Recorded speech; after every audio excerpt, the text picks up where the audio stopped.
Hi folks, well welcome and thanks for stopping by this Tuesday evening. It's a bit cold here in season this evening, but not too bad nevertheless, not raining for a change. I'll just put the pre-show on, just let this run for a moment or two.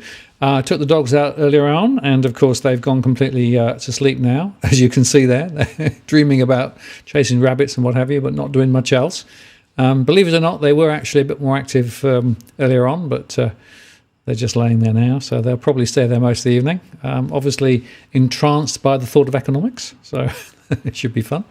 And of course, I've got Leith standing by ready to come in. A lot to talk about. We've got the latest on migration and the forward plan for migration going through the roof. We've got property prices, of course, and some of the broader economic questions, which we're going to discuss too. But obviously, plenty of time to get your questions in. So do chuck them into the chat as we go ahead. Anyway, with that, I think I'll take the pre-show off and run the intro, and then we'll start the show properly. So stand by.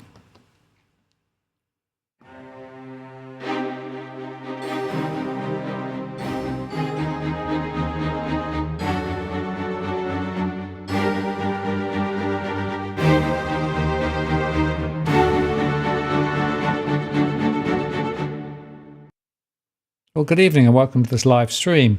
Thanks very much for spending some time with us on the 16th of August 2022. Martin North here from Digital Finance Analytics. And we're going to talk economics and all things economic tonight. And a very important conversation, of course. There's so much going on, so many new data points, so many questions, interest rates rising, house prices falling, CPI is pretty strong, wages growth pretty weak, and rents going through the roof. So plenty to touch on. Before I bring Leith in, let me just remind you that we don't provide specific financial or legal advice in these shows. It's general conversation. The chat is moderated, but please feel free to add your comments and questions. And if you want to get your question direct to me, use that Walk the World to make sure I see it, so it comes into my queue.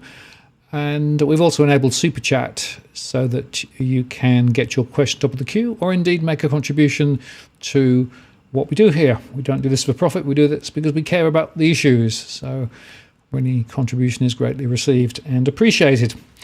Anyhow, with that, I'm going to bring Leith in. Hi, Leith. How are you going? G'day, Martin. Hello, everyone. Great to be on again.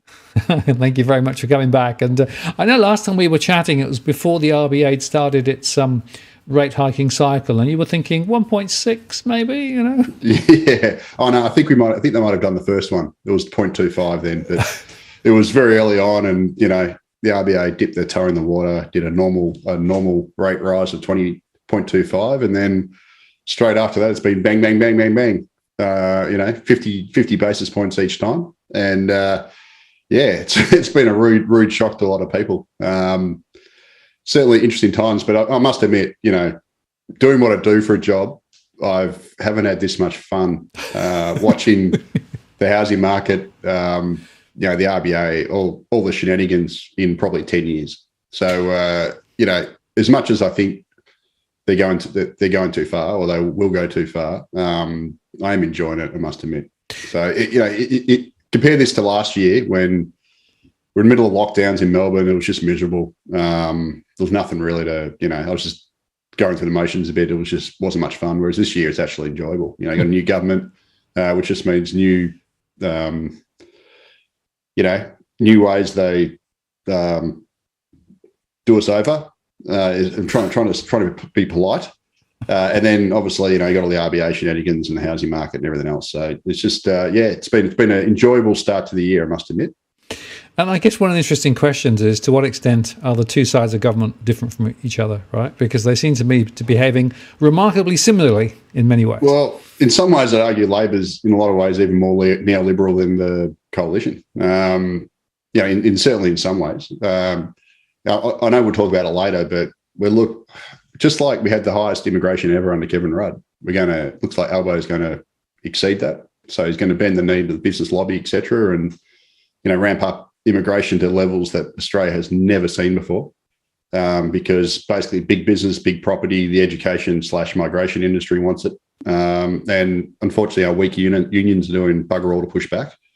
And then at the same time, you've got them kowtowing to the gas cartel, who are royally, bending us over, to be polite.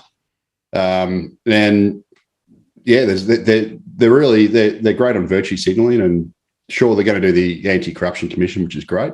But on these bigger issues, I think they're pretty useless, and it's just more of the same, if not worse, in some ways. Because I honestly think we'd probably get better action on the gas cartel if the coalition was still in. I mean, they did set up the AD GSM to start off with, and we probably wouldn't get the sort of immigration outbreak that we're going to get now, because effectively the Labor Party has set up this jobs and skills summit as a Trojan horse to ramp up immigration. So they conveniently didn't mention that they were going to do it during the election campaign. Both sides never mentioned immigration during the election campaign because they knew that the voters hate it. Well, they don't hate immigration. Sorry, I don't hate immigration. They hate mass immigration, like extreme immigration. So they never said they're going to ramp it up to record levels. They didn't mention it at all. And then they've announced this jobs and skills summit, which is going to be chock full of the business lobby, pro mass immigration, big Australia people, plus the union movement, who are pretty useless. And they're going to reach this consensus to raise immigration to its highest ever level. And it's been preordained. Like I wrote about this months ago, that this is a Trojan horse. And they're going to use this basically political cover to say, but we consulted and they came to this consensus even though they didn't consult the Australian people during the election campaign that was only a few months ago. So, look, I'm pretty disappointed in the Albanese government, but then again, I didn't really expect much more out of them. I don't expect much out of Liberal, Labor, both Pepsi, Coke, nor the Greens, who are really tab collar. So, it's pick your poison, to be quite honest. And I guess that part of the question, which I've always had, is to what extent is this simply because the underlying philosophy within Treasury is fanatically neoliberalism? And therefore, does it make much difference which side of politics is there? Because effectively they're both dancing to the same Treasury tune. Yeah, and I must admit, when I was there, I got indoctrinated with it. I think I've said this before in this program, but I rocked up the Australian Treasury in 2003, and the first thing you do when you arrive there is you have one of these meetings, and like all the new inductees come in, and at the time it was Ken Henry, and they drill into you this, this well-being framework, biggest load of crap I've ever had, but well-being framework, which at the time when you're young, you go, oh, cool, this sounds great. And they drilled into us the 3 Ps, the three Ps is their equation to drive up the well-being of the Australian people. And there's, population, so immigration, productivity, and participation. So you want to basically, to them, it's boost immigration, like that grows the pie. So that's supposed to be good, even though the share of everyone's pie doesn't improve. Boost productivity, no brainer, should do that. And boost labour force participation, should do that. And I'd argue that of those 3 Ps, it's the last 2 that matter, yet the Treasury and the government always focuses on the first one because that's the easiest, even though it doesn't actually benefit us. So I'm not saying we should go for zero immigration, but what I'm saying is you certainly don't want to be going at, more than double the historical average, which is what we've been doing for the last 15 years. It hasn't worked, nor increasing it to even more extreme levels like it's been proposed. So unfortunately, while we're wedded to that 3 Ps framework, which really should be 2 Ps of productivity and participation, we're going to get these bogus outcomes. And the most ridiculous thing is, it is the Australian Treasury that seems to set immigration policy. Like they do the budget every year and they put these outlandish immigration figures going forward. And then they do the intergenerational report, which also has these outlandish immigration figures for the next 40 years. So it's like it's the tail wagging the dog. It's not the government setting the immigration figure and Treasury working around that. It seems to be Treasury working around that to give the budget outcomes they want, which are all based on BS modelling anyway. And then that's why we're stuck with this, stupid policy, which most Australians hate. And but we can't mention, because if you mention it, you're a xenophobic or racist. So it's just insane. And while they do this, they're just basically, giving a free ride to big business, big property, the education migration industry, who get to privatise the gains while all the costs and everything else are socialised on the rest of us. So, that's unfortunately, that's economic policy making in the, property/immigration narco state of Australia. So here we are. And there was this question came a little while ago. Could you explain how quantitative peopling is a replacement for quantitative easing? Is it because the money created by them will for taking out a home loan, right? Quantitative peopling. We've been using that one for a while. It's quite good. Actually, I get quantitative peopling, which is just growing the population basically through immigration, is worse than quantitative easing. So quantitative peopling, they're both about just juicing headline growth, right? Not looking at actually raising productivity, living standards, how much share of the economic pie everyone gets, whether it raises inequality or not. Both quantitative easing and quantitative peopling raises inequality. So it's good for the elites, bad for the ordinary Joe. But I'd argue that quantitative peopling is worse because you obviously get the physical impacts on infrastructure, the environment, etc. So Australia lives in a pretty fragile environment, and the hilarious thing is, only a couple of weeks ago, the State of the Environment report, which gets released every 5 years, and they always say the same thing. Yep. But the latest one got released about a couple of weeks ago, maybe 3 or 4 weeks ago, and it has a whole section on basically how the rapid growth in the capital cities is, lowering living standards, it's creating heat island effects, it's damaging native fauna, it's straining the environment, all these sorts of things, and nobody mentions it. Like I think we wrote it on MacroBusiness. Well, I wrote it on MacroBusiness a couple of times. I did see someone in the conversation wrote it, like one of the authors stuck their neck out. No, it's actually on news.com, I think. One of them, wrote about it. But apart from that, it's just skirted over. Like it's there in black and white. It's not rocket science when you look at impacts on the environment. So unfortunately, the Greens and the Teal independents and all these people, they love to just talk about climate change all the time, right? So they talk about our emissions.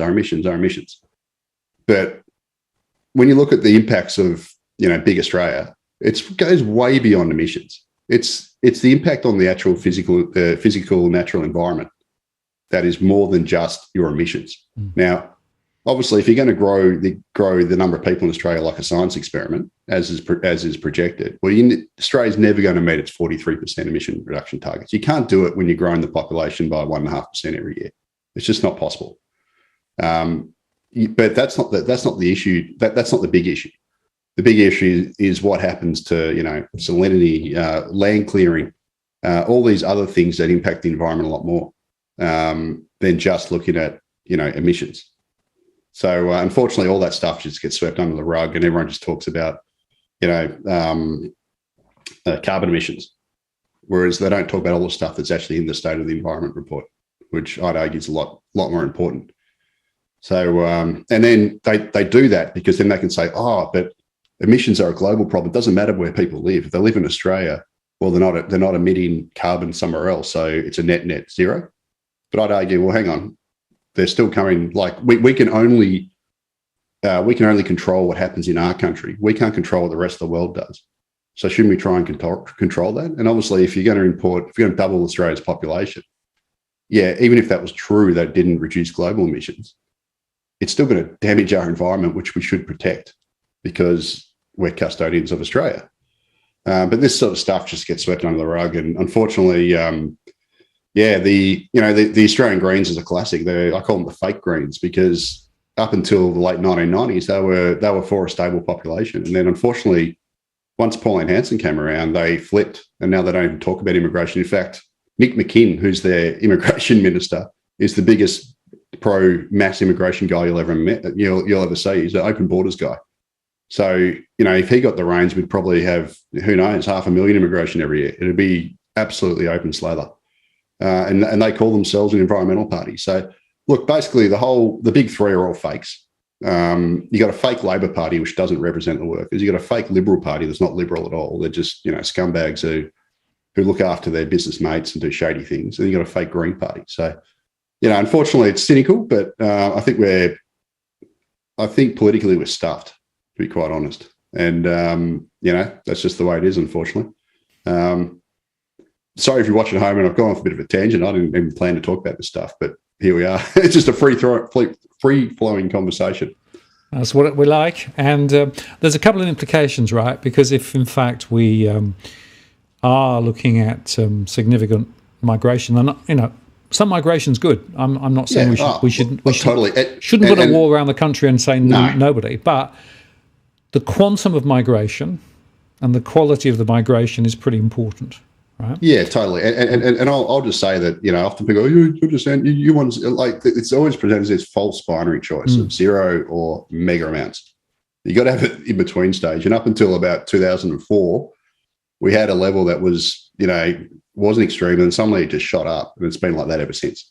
It's like, well, when people go, oh, you're just you're just a xenophobe or whatever, I say to them, well, was Australia xenophobic during the Sydney Olympics in 2000? Because everyone looks back on that and go, that was like a real peak of this country when we had the Sydney Olympics. It was great. Everyone was pride. There was, Sydney was a good place to live. Melbourne was a great place to live. Wasn't too many, well, there was a lot of people, but it wasn't nearly as packed as it is now. National pride was huge. Australia was like, we were kicking butt. And back then, the immigration intake was like under 100,000. It's like, well, so during that year, were we xenophobic? What about the next year? Were we xenophobic that year? Because we had way less than now. And then, so using that using that argument, every year before 2005, we were xenophobic because we didn't have nearly as high immigration as we've had in the last 15 years. Of course not. It's ridiculous. Nobody's saying, oh, we've got to take, people from certain countries and exclude others or whatever. It's just about, what's the country's carrying capacity? How many can we take in and still ensure that, hospitals don't get overcrowded, our cities don't become too big, we don't have crush loading on roads, rail infrastructure, we have adequate housing for everyone, et cetera, et cetera. Like, it's basically, immigration is what I call the everything issue, because it affects basically everything that affects quality of life. Not just immigration, population growth, I should say, but immigration obviously is a driver of that.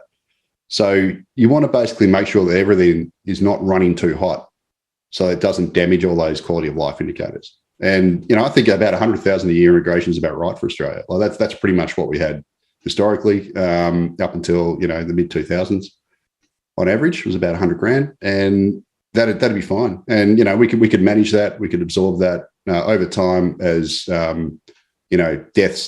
natural deaths start outnumbering births. The population would stabilise anyway, after several decades. But unfortunately, I think next year and beyond, we're going to see 350,000, 400, 500, who the hell knows?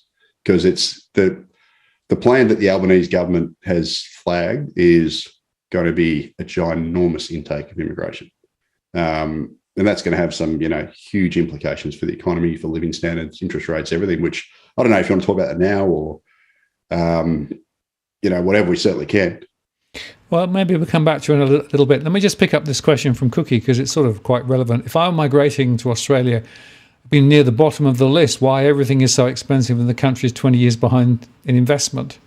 So there is a global stage here in terms of competing for, the best of the available. And I guess the question is, are we actually competing on a level playing field, or as Cookie Boy suggests, are we a bit behind the eight ball here? Yeah, well, certainly he's definitely got a point if you were talking about, coming from Denmark or Norway to Australia, or, like a developed nation. But obviously, most of our immigration is not from there. So people coming from poorer places, whether it's, Indian subcontinent, Nepal, etc., through the student migration schemes, whatever. So for them, it's like, even though the quality of life here is in the last 15, 20 years has fallen from like maybe a 9 out of 10 to a 7 out of 10, if you're coming from a 3 out of 10, that's a massive gain. So I think, we're not exactly a very attractive place if you're already in a developed country, which has got great living standards. But if you're coming from somewhere it's got bad living standards, well, we're still very attractive. There's no quantity of number Australia could have as bigger immigration intake as it wanted if it wanted to lower standards enough. And I mean, just let anyone in. It could be ginormous because, I've got literally billions of people in other poorer nations who'd be willing to come here. Not billions wouldn't come here, but there are, nations with billions of people where, a decent chunk of those people would want to come to Australia because the living standard difference is so high. We're just not going to get people from Norway, Denmark, Germany, Europe, like anywhere in mainland Europe or whatever. We get a few, but the majority of those people aren't going to come here because why would you? And I guess the other point here is that if you measure the success by global, and I mean global Australian-wide GDP, right? it's a bigger pie, as you said. But if you then divide it by the number of people, GDP per capita can usually go backwards. Yeah, or just tread water. Yeah, and that's part of the problem, isn't it? In terms of if you're measuring it a particular way, then it might look okay, but actually it's not really. No, that's right. And especially I'd argue for a country like Australia that's a massive energy exporter, and we can get. I know you had Dave Llewellyn-Smith on you a few weeks ago, so we don't get nearly as much gains from our energy as we should. Like that's definitely we don't capture the gains from that. But despite that, the fact of the matter is Australia's number one, biggest export by a long mile is resources, whether it's iron ore, coal, gas, even though it's not really an export because it actually costs us for all the reasons Dave said the other week. And the fact of the matter is, but if you're a country with ginormous mineral wealth, obviously it's like going to an inheritance. And so imagine you went to inheritance, right? You go and your parents passed away and you and your brother or sister go in and they go, okay, they're worth, $5 million, you get 2.5 each. It's like, oh, suddenly, no. We've actually got 2 long lost sisters who come, people who come in. That's now you're splitting that wealth between 4 people. That's effectively what you do when you've got a massive mineral base and you keep growing the population. You're spreading that mineral wealth over fewer people, which other things equal makes you poorer. And that's effectively what Australia does. It's kind of stupid. Norway is a nation that has about less than 5.5 million people. So it's less than size. It's about the size of Melbourne or Sydney. And it has a giant, it actually taxes its resources properly. So it's oil and it's gas, and it's got a ginormous sovereign wealth fund. And nobody could argue that Norway would be wealthier if it had 10 million people, because it would still be spreading that same amount of gas, that same mineral wealth. Their sovereign wealth fund's worth over $2 trillion spread over 5 million people. So it's enormous. If they had 10 million people, there's no way they'd be richer, because you'd be spreading the same sovereign wealth, same sovereign wealth fund over twice the number of people. It's just basic arithmetic. And, we don't capture the wealth like we should, but the wealth that we do capture, if you spread it over more people, you get poorer. It's as simple as that. It's not rocket science, but yet that's the economic model that Australia goes down. And you got to look at where do we put all the people that we bring in here? We put them in the people servicing jobs. They don't work in these great export industries, because the export industries we've got, which are mostly minerals, are mostly done by machines. Like, we don't very, very little labor content. So they go and work in cafes and restaurants, like, hospitality, like all these people servicing industries that purely exist to service a bigger population. So it's kind of just this ridiculous system.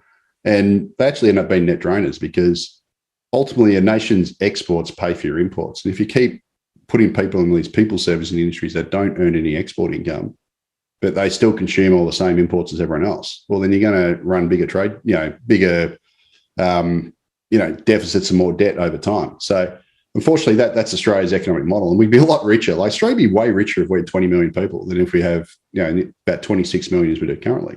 Now, we had about 20 million at the turn of the century, or just under, and we'd be richer if we had 20 million now, because for all those reasons I just said, we would have spread the entire mining boom over less people. And if we were smart enough to actually capture some of it, we'd be super rich, like the people in Brunei. You think the people in Brunei would be richer if they had the 5 million people instead of 500,000? No way, because they got this oil wealth which they share among the small population. If you increase the population, you got less wealth. It's not rocket science, but yet nobody at the Treasury or anyone actually thinks this way. It's ridiculous. Yeah. So the whole concept of getting bigger just for the sake of getting bigger.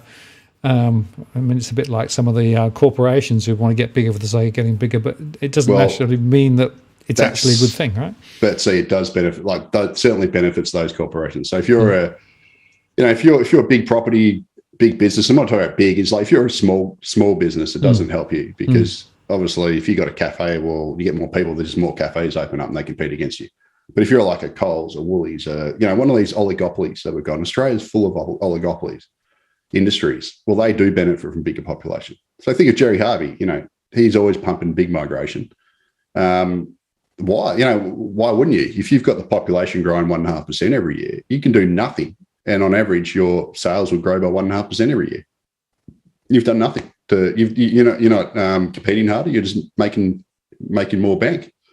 And it's pretty much the same across, all these sort of rent-seeking industries. We've got all these oligopolistic industries. They're the ones who love this stuff because having more workers to choose from obviously keeps wage pressures down. We're seeing that at the moment, whinging of labour shortages, etc., because we've had no immigration and they're all whinging they're going to have to pay more. Well, shock horror. But if you flood the place with migrant workers, it puts downward pressure on wages. You also get more customers. And if you're in the property industry, well, you got more people to sell homes to. If you're a developer, your land bank goes up. It's just, this is the sort of model we've got. But unfortunately, these clowns run the government. And they don't look to say, oh, what do the voters actually want? Is it in their interest? It's all about, what does High-Rise Harry want? Like High-Rise Harry Triggerboff, Meriton's, billionaire, biggest apartment developer, runs mostly out of Sydney. He's writing spruik pieces demanding immigration all the time in the Australian. Like you get one a month off him. And his argument's always the same. Most of my apartments in the last 20 years have been sold to, Chinese students, for example. It's made me heaps of money. We've got to have more of that because it's good for me. It's not, it's not whether it's good for all the people who have got to pay more and more and more for their shitty apartments that he sells. That doesn't factor into the equation. It's all about, what's good for High-Rise Harry. Like how can he grow his, I'm making this up, but 3 billion into 4 billion. It's never enough. So I'm sounding a bit like Dick Smith here, but, the whole policy setting process is ridiculous. It's all based towards the oligarchs, and nobody represents the ordinary, the ordinary Aussie who ends up getting a smaller house and paying more for it, and having their amenity wrecked, and having to compete harder for a job, and spending more time crush loaded, and living further away, spending more time in traffic. All this sorts of stuff, paying higher taxes through, whether it's regular taxes or private taxes through toll roads. I still call them taxes. All that sort of stuff. Like none of this factors into the minds of the politicians, unfortunately, and it should. Well, that's I think so. But it fundamentally, I suppose, is defined by, what are governments there for? What's the economy there for? Is the economy just there to make bigger profits for the big guys? And I'll just give you one other example. The central bank digital currency thing announced last week. The RBA is teaming up with one of those sort of pseudo-academic entities that gets a lot of funding from industry to figure out the commercial benefit of central bank digital currencies. But there was nothing there about consulting the consumers, getting input from the community as to how this flies, right? It's all just driven by that same basic economic imperative. Yeah. It sounds like some backdoor deal's been done. Yeah. It's just, that's policy making in Australia. And I know you had Dave on a few weeks ago talking about energy, but what I'd love to see Labor do is obviously do reservation, all that stuff that he talked about a few weeks ago and we've talked about here in the past. But what I'd love to see is if they do it, don't consult. Like the Queensland government gave the perfect, they show how to do this stuff. So in the last budget, they basically put in all these, effectively a kind of super profits tax for coal. So they used to have a system where if coal price was, under $100 a tonne, they got this much royalty. If it was over 100, got X amount of royalty.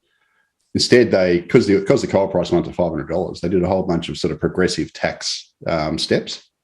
And, basically it's going to raise them billions of dollars of revenue. It's very smart.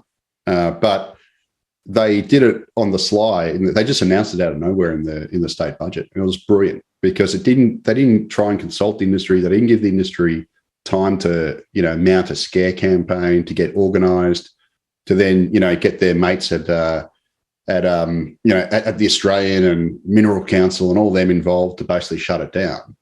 They just got blindsided. And by the time they got their act together and actually started lobbying about it, it was a week later, nobody cared. And that's how, if Labor's going to do the reservation thing, they should do it in the federal budget and don't say they're going to do it. Just do it, because people will reward you for it. And also you'll blindside the industry. Like it's a bit like in Survivor, you get a tribal council, you think you're safe, and then suddenly someone snuffs out your flame, you're gone. and Labor can do that. But if you tell the industry, we're thinking about doing this, oh my God, you'll get exactly what happened during the mining tax in the Rudd era. Like they'll just shoot it down. They'll run campaigns, ads on TV, whatever, all this misinformation. So if they're going to do it, you blindside them. You just do what Queensland did because it works. The reason why I mentioned that is you just mentioned consultation. And obviously, but for something like this, I don't want them to consult. I just want them to do it and blindside the gas cartel and actually get us some good policy. But, what's the chance of that actually happening? Probably 5%. And that's probably optimistic. Indeed. Well, let's move the conversation on, Leith, because the other big conversation point is house prices, right? Oh, yeah. House prices is tanking too strong? I mean, I noticed your slide here, right? Mate, they are tanking. There's no doubt about it. Look, when I say they're tanking, I'm talking about the East. Well, Sydney and Melbourne are tanking. Brisbane's starting to tank. The 5-city aggregate. So these charts here are basically the CoreLogic Daily Index, and that measures the 5 major capitals. So it's got both Sydney, Melbourne, Brisbane, Adelaide, Perth, and then the 5-city aggregate is obviously the weighted average of those.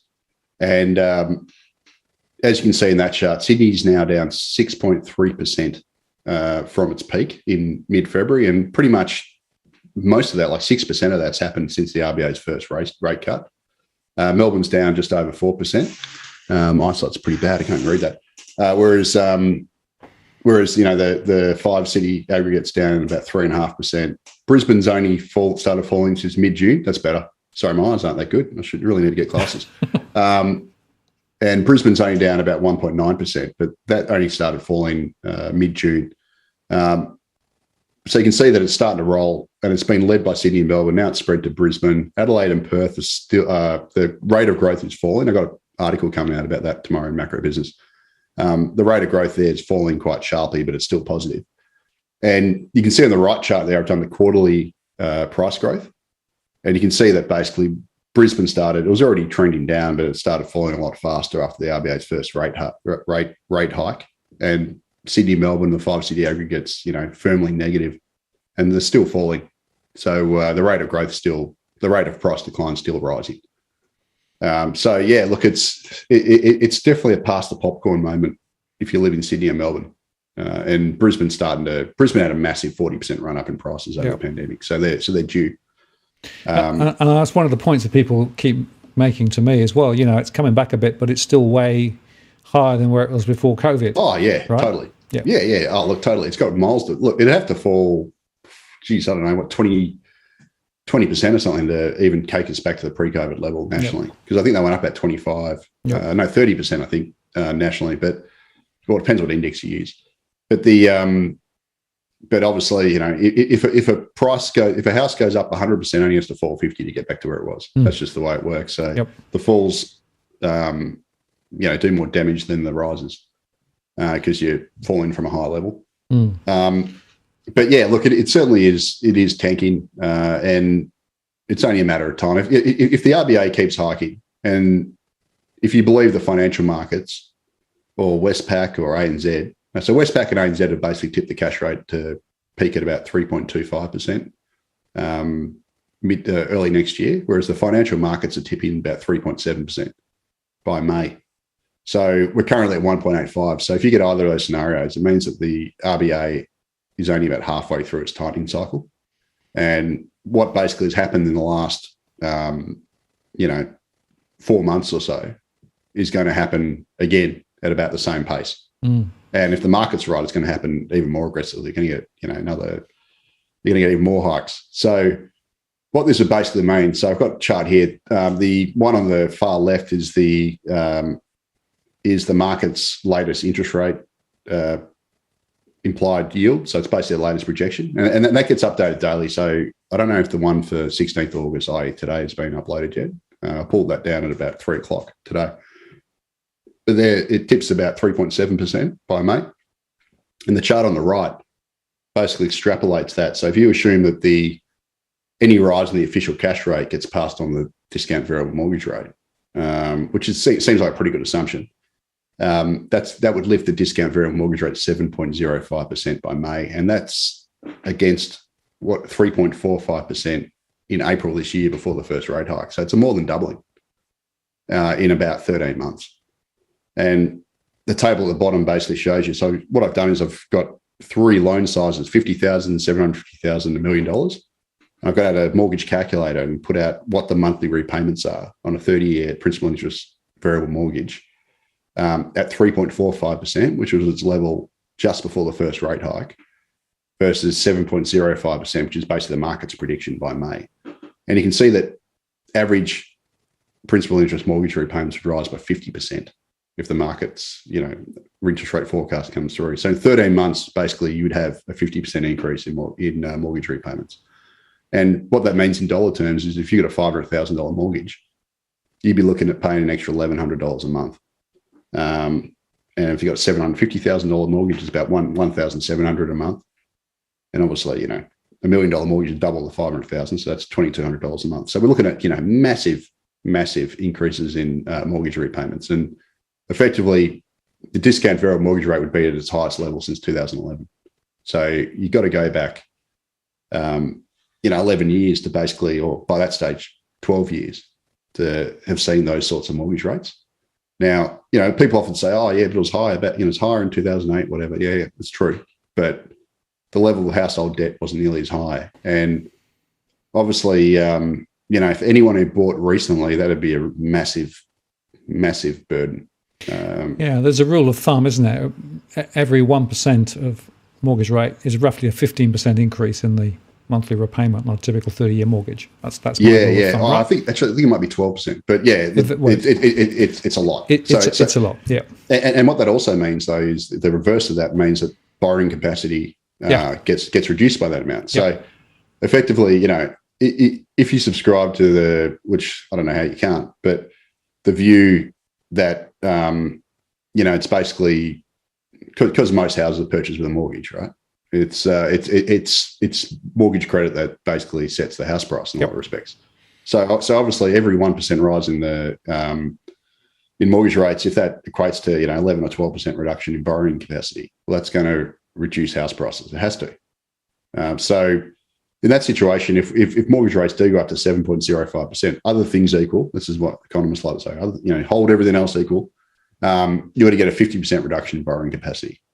Now, that doesn't mean that prices go down 50% because people don't always spend to the maximum limit. But, you don't have to be a rocket scientist to know that it's going to have a pretty big impact on house prices because, suddenly someone who could afford, if you could afford $1 million mortgage, well, suddenly after that, you can only afford, they might only give, I don't know, I should be able to do the maths in my head, but I can't.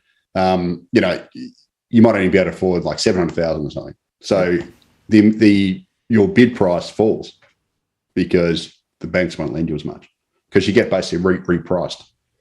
So that's kind of the argument Chris Joy's been making when he made, like Chris Joy had a debate with the Kook, smashed him. And, the Kook was trying to say, the Kook was basically predicting that the cash rate is going to go to 3%. So you're going to have a mortgage rate of about, 6.7%.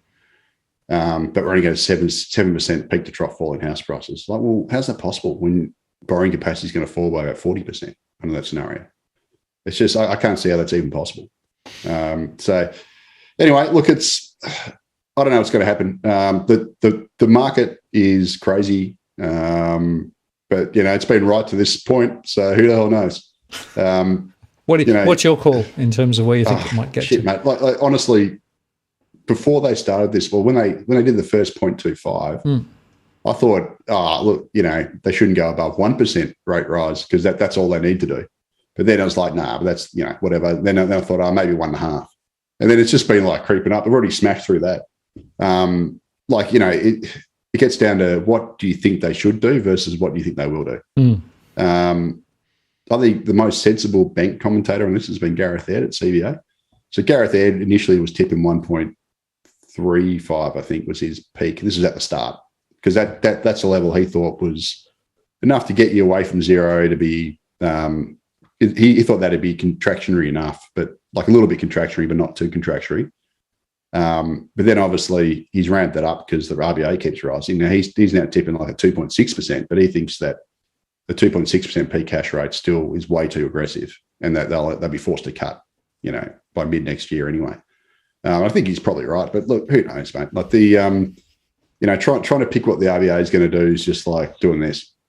Well, back last October they said no move until 2024, right? And mate, they're pretty much saying that in March. Yeah. Like I pulled up I've written a few posts saying what they were saying in March is they go, we're going to be patient, we're going to wait till wages grow above 3%. They were still saying that stuff. Yep. And then April they sort of turned. It's like, oh shit, they're going to turn now. And then they totally turn. And so it's just like, the point I'd make is that they certainly, to my mind, get heavily influenced by what the Fed is signalling, right? Yeah. And I actually don't think. Go on. Sorry, no. Also, I think they just seem to be following whatever the financial markets are saying too. So, which I guess is based on that as well. So, just so rates are going up higher, prices are going to come down further. Yeah, and how far? Who knows? Like it all depends what the RBA does. Yep. Like people, what's your tip? It's like I don't know. Well, it depends what the RBA does. Like if the RBA's own modelling says that a 200, this is the one that in the Financial Stability Review said that a 200 basis point increase in mortgage rates would reduce real house prices. So this is another problem because we've got high inflation at the moment, but real house prices by 15%. So if you get a 3.6% increase in the cash rate as the markets have tipped, well, then you're going to get almost according to that, it's going to be like a 25% plus real fall in house prices, according to the RBA's own modelling. Now, obviously, with inflation, fairly high at the moment, 25% real might be, 18% nominal. Sorry, is that right? Hang on. Yeah, no, that's right. 18% nominal. Yep. But who knows? Like, it depends. What it does tell you, though, even the RBA's modelling says that you get pretty big interest rate. Pretty big house price fall. So it does absolutely reinforce the connection between credit availability and house prices, right? Oh, yeah, totally. Which is weird, of course, because both the RBA and APRA say house prices, nothing to do with us. Mm-hmm. And the funny thing is, you probably know more about this than me, but haven't they just increased the repayment buffer as well, back to 3%? Yeah, it's 3%. Yeah, that was done a few months ago. Yeah, and it went down to 2.5%, wasn't it? Yeah. So basically, they took away the ceiling and then took it down to 2.5%, and then they put it back up to 3%. Yeah. So that's just going to constrain credit even more. So like if the simple mortgage rate rise of 100 basis points, 1% reduces borrowing capacity by 12%, I think it is. Well, then they've also increased that repayment buffer, which then reduces, borrowing capacity even further, other things equal, because banks have basically got to assume that they can repay a rate that's 3% above what it is. So, if you get 7% mortgage rates, well, then they got to assume 10%. Is that right? So a 10% mortgage rate. Well, it's meant to be 3% above the actual mortgage rate that's so that'd be negotiated. 10. So it should be 10%, yeah. Yeah, which so you're going from 2.5% on 3.45 if you use a discount variable mortgage rate. And then obviously fixed rates went down to 2%. Yep. So it'll be, the most interesting thing would be is when the $500,000, I think the CBA said, $500 million, sorry. $500 million worth of fixed rate mortgages roll over. So Gareth there at CBA, basically using the CBA's loan book, he extrapolated that there's about $500 million worth of mortgages that are due to expire, I think, by the end of next year. And obviously part of that will happen this year because part of it will happen next year. Some people took out 1 year fixed rate mortgages, some people took out 2 years, whatever. But those people who got in at about 2% mortgage rate are going to be facing a gigantic increase in repayments. Well, they could be going from 2% to 6% plus, or if the market's right, maybe 7%, who knows? It's going to be a massive rate shock from it. It's a bit like those adjustable rate not adjustable rate mortgages, the teaser mortgages that adjustable rate loans were exactly the problem in the US. Yeah. And I've said to a few media people over the last couple of weeks, this is our version of it, right? Because it's precisely 40%. The same. Yeah, it's a huge 40% of mortgages were fixed rate. Correct. Yeah. So this is a big deal. Yeah. Yeah. Yeah.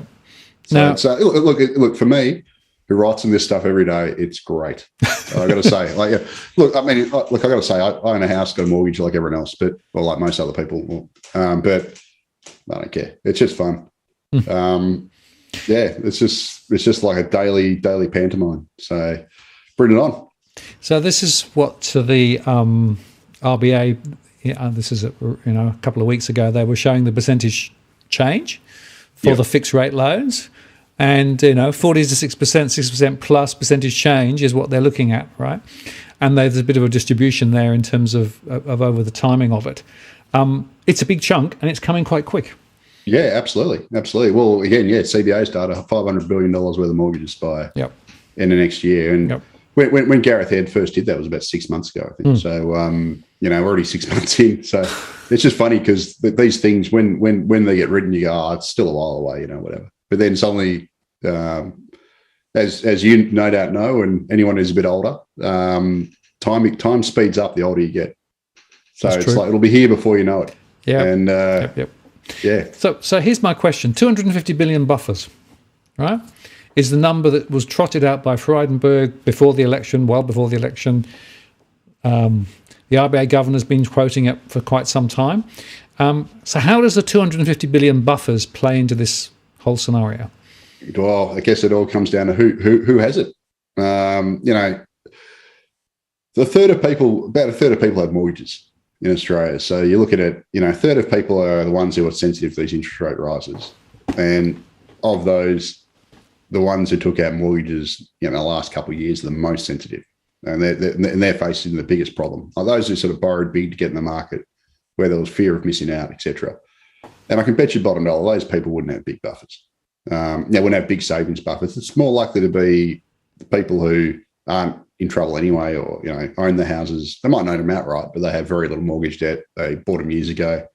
They're they got higher paying jobs, etc. So, but those people are never the problem when it comes to these sorts of analysis and scenarios. It's always it's a marginal borrower. Yep. So it's the people that really it's really the more recent buyers who are the biggest problem. Yep. It's not someone like me who bought my house in 2013.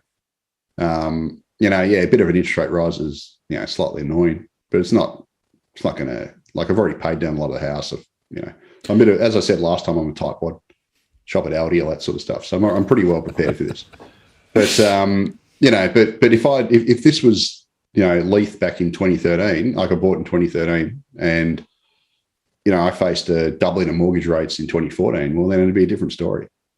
Even though I bought during a downswing. I didn't buy at the top, at a peak of a cycle. But, regardless, if my interest rate suddenly doubled on what I purchased in 2013, well, then I'd be in a lot more pain. So that, it's the more recent buyers that are the ones who are, who you got to worry about. And they tend to be also younger, or, younger recent entrants, et cetera, et cetera. So, it's pass the popcorn, mate. That's all I can say. Yeah, and I do quite a lot of modelling on this, of course, in my surveys. And my observation is around 40% of people with a mortgage have no buffers at all. Yeah, they're just about hanging on. All right. There's another group at the other end who've got a lot of buffers and they've paid a lot down. And there are some people in the middle sliding more towards the problematic end of the spectrum as rates are rising. Because you've got to overlay the inflation question, cost of gas, et cetera, all those other things in there, and the fact that real wages are still going backwards. I wish I'd, now that you said that with your 40% figure, I've actually got two charts from Westpac, I think, and CBA. So they're like two of our biggest lenders. Yep. If you add them together, they're probably, 40, 50% of mortgage lending. Yep. From their annual reports, and they show how much buffers the mortgage borrowers have. And by memory, it's about, in their books, it's about 40% don't have any buffer. Westpac's about 40, CBA is slightly lower, I think. Yeah. But either way, it does. It's a big number. Yeah, and it also had those with, I think it had, by memory, I wrote this about a month or so ago. They had something on by debt to income ratio as well. Yes, correct. Yeah, so it's obviously the ones with high debt to income ratio have got the least buffers. Yep, exactly. So and that, so there's a real big chunk who weren't ahead of their mortgage repayments at all. Yep. And there was a massive amount that were like only a couple months ahead. Correct. So this whole notion that there's this big buffer out there, it might be true in aggregate across the economy. Yeah. But I can guarantee you that the majority of that, overwhelming majority of that, will be people that don't have mortgages anyway, or have very small mortgages bought years ago, who aren't at risk anyway. Well, and the point, a lot of that buffer, so again, my modelling, is not actually connected to the mortgage sector at all. Yeah. That 250 buffers sitting in a lot of people with no mortgages. Yeah, right. Totally. It'd be the and as we said, about 2/3 of people don't have mortgages. Yep. So exactly, they're either renting or they're actually owning free. Although, of course, the proportion of owning free has dropped, and the proportion of renting are going up, and the proportion with mortgages are bigger than ever. But nevertheless, the fact is that we've got a lot of people who have no mortgage and therefore have no risk. The problem I've got with these big numbers that they keep trotting out is trying to reassure everybody is it's completely meaningless, right? Well, Shane Oliver he said something pretty funny in a recent thing. I think it was with regards to that. He goes, well, yeah, it's like having one hand in the freezer and the other one in the oven. On average, you might be fine. Yes. But it's the one in the oven who's, it's your hand in the oven that's going to get burnt. Yep. And get destroyed. So it's like, it's a problem with using averages. So that was and aggregates. I've told this joke before, but I said there was a guy, very senior guy at APRA, who told me this some time ago as another way of saying it. He said, imagine that you're actually trying to shoot a duck, right? And you shoot ahead of the duck and you shoot behind the duck. And the economist says, well, on average, the duck's dead. Yep, that sounds like economics. It's a shoddy industry, mate. It's a shoddy profession. Well, somebody's got to do it. Now, let's go on to rentals then, right? Because the rental stuff, I mean, one of the things that people haven't understood is many property investors are seeing their interest rates rise. So their first reaction is, shit, I need to actually increase my rents. And we're seeing very significant rent rises. And it's interesting that the official figures in the CPI are much lower than the real figures that we're actually seeing in the market. Mate, they are so far out of whack. I've never seen all of this before. So have you got that chart? Yep.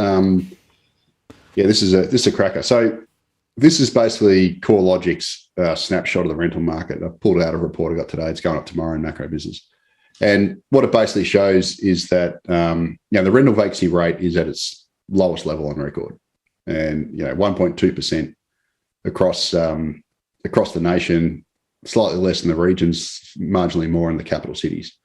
And annual rental growth. I don't know why the chart on the right doesn't match the table on the left, because I've got them both from their July packs. But anyway, annual rental growth running at nearly double-digit pace. So it's 9.5%, the table on the left, 9.8, the one on the right. But either way, it's high as it's been in decades. So we've effectively got this, record tight rental market where rents are absolutely rocketing. And, really, when you talk about the housing market, it's really renters who are the biggest, the ones who are suffering the most. Like, we talk about interest rates a lot, but it's really the renters I feel sorry for the most. And they don't get much airtime because, they're renters, unfortunately. So they tend to get forgotten. But the hilarious thing about it is we've got this, extreme rental price inflation, but which all the private data providers, whether it's CoreLogic, Domain, SQM Research, they're all saying the same thing, that rents are going through the roof. Yet the official ABS rent, CPI rents, which they use as part of their CPI calculation, is actually running at about a quarter the rate of inflation. There's a chart there, Martin. I think it's on the next slide. Yep. There you go. Yeah, we go. So this is the actual official rental growth according to the ABS. Now, you'll notice there it is picking up, but as of the year to June, it rose by only 1.6% according to the ABS, which is 1/4 of the rate of the headline inflation. So according to the ABS, rents are actually disinflationary and they're lowering the inflation rate, whereas the market rental measures are saying it's close to double digits. Now, the reason for this disconnect is that the market measures of rent, they measure advertised rents. So that's basically new rentals that are basically taking place now, new rental properties. So that affects basically, so that's like a flow of rents, whereas the ABS measures total rents across the entire market. So not just new rents, but also existing rents. And obviously the existing rents figure is a lot higher, a lot more in number than the new rents. But over time, the ABS's figure should trail the market figure, because the flow of obviously these extraordinarily high rental growth is going to then over time be the rents in the market. So what it's basically telling us is that the CPI rents are going to boom over the next year or so as they catch up to the market measures. And the rental market, the rents comprises 6% of the CPI, just over 6%. So effectively, this is going to be another one of these inflationary shocks that's going to hit the economy next year, alongside energy. Yep. So, I've argued that most of the inflation that we've had to date has been imported or weather related through oil prices, etc. Imported goods, chip shortages, lettuces when it comes to floods, etc. But we're starting to get these sort of second round things where, because the Albanese government is hopeless and won't reserve our gas, we're going to get a massive energy shock, both gas prices and electricity, which is about probably 5 to 6% of the CPI. And then we're also going to have this rental market shock as well, where inflation is going to surge on the back of rising rents, which isn't captured yet. At the moment, as I said, it's disinflationary because it's not been measured right, or it's lagging, and that's going to catch up. And then overlay the other factor, which we touched on earlier on, but let's come back to it now: migration, right? Because where do migrants go when they first come into the country? They rent. And so this is the crazy thing. So basically, the Albanese government came out in the weekend. They said they're going to ramp up the permanent migrant intake to 200,000 people next year. So they're going to use this jobs and skills summit / Trojan horse to get a fake consensus to lift immigration, and they're going to ramp up the permanent migrant intake to 200,000. From 160,000 currently, so it's a 40,000 increase. But even a bigger impact in the short term is that they've vowed to speed up the processing of circa 570,000 temporary visa applications that are currently outstanding. So we've got 570,000 temporaries who are waiting to get approved, alongside 200,000 permanents, increase of 40,000. Now, you don't have to be a rocket scientist to know what that equates to. Basically, next year, we're going to have an absolutely ginormous increase in immigration if these plans come to fruition. Now, the temporaries, we did lose about 500,000 temporaries over the pandemic, so this is them coming back. But, you're looking at a ginormous increase in immigration and population growth. And you don't have to be a rocket scientist to know that this is probably going to ramp up immigration to its highest ever level. Now, immigration peaked at 315,000 in 2008 under Big Australia Kevin Rudd. Remember, he said, I'm a supporter of Big Australia. Well, good old Albo Labor is going to totally smash that. I wouldn't be surprised if, who knows how big it can go. Like, if they get all these temporaries back and they ramp up the permanent intake, we could have, who knows, 500,000. I don't know. But the big question is, we've got the lowest rental vacancies on record, 1% across the regions, 1.3% across the capital cities. We've got nearly double-digit rental growth. Where the hell is, 300,000, 400,000, 500,000 new bodies coming into Australia that need accommodation going to live? And what the hell is it going to do in the rental market? Well, you don't have to be a rocket scientist. Rental vacancies are going to crash even more.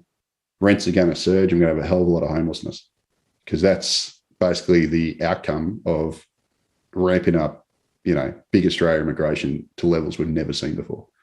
And the problem with it is, at the start of the pandemic, I tipped that the rental market, we'd have a massive rise in vacancies. And I was wrong, because who would have foresaw that rental vacancies would actually fall amid basically flat population growth, because work from home came into effect. And suddenly people demanded more space. They need home offices, et cetera, et cetera. And the census figures actually show that the number of people living in group homes has shrunk quite considerably. Yep. So effectively, the number of people per dwelling has shrunk over the pandemic, because everyone's needed more space for their home offices, et cetera. And unless that trend quickly reverses to accommodate all these migrants coming in, the logical conclusion is you're going to have even worse shortages of rental accommodation. It's just, you can't gloss over the fact that it's not possible to come to any other conclusion unless that pandemic, work from home effect reverses quickly, the rental market's going to get absolutely destroyed, and rents are going to balloon, and that's going to put upward pressure on inflation. So, a lot of economists have said, "Oh, we've got to ramp up immigration to tame wage pressures, so we can, because wage growth obviously factors into inflation." But they're not looking at the other side. Well, it's going to ramp up. It's going to ramp up rental prices, obviously, and that feeds inflation, and it's going to put more pressure on the energy market, which is constrained because there are more users, and that's going to push up energy prices, other things equal. So, it's a disaster in the making. It's particularly bad for renters who are going to get their income smashed through lower wage growth, and then also have their cost of living rise because they've got to compete harder for accommodation. So it's we're looking at a potential inequality disaster here. And unfortunately, every economist in the country, bar me, is going to gloss over it and not even care because, there's two other factors. The first is we've got 1 million plus empty properties across Australia based on the census, right? Yep. So there's a lot of people sitting on empty property. And the other is a lot of those would be Airbnbs. Spot on. For sure. Yeah, exactly. So I was going to say precisely that. So one of the things that happened as people went into COVID was they actually switched from Airbnb into longer term rentals. And now they're actually kicking people out so they can do Airbnb.